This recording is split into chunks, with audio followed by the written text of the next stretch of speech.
হে আল্লাহ, অসহায় মানুষদের পাশে একটু দাঁড়াও আল্লাহ, তাদেরকে একটু সুখ ভোগ করার তৌফিক দাও আল্লাহ।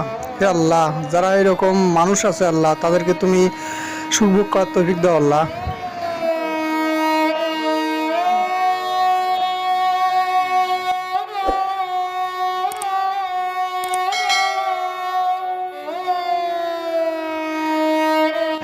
হয়তো এই মা বোনদের ছেলে সন্তান অবশ্যই আছে, জানি না তাদের ছেলে সন্তান তাদেরকে দেখে কিনা।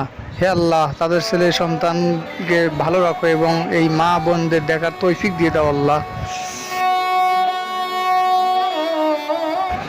চ্যানেলটা অবশ্যই সবাই সাবস্ক্রাইব করে পাশে দেখবেন এবং অসহায় মানুষদের পাশে দাঁড়াবেন, এতটুকু আশা। ধন্যবাদ।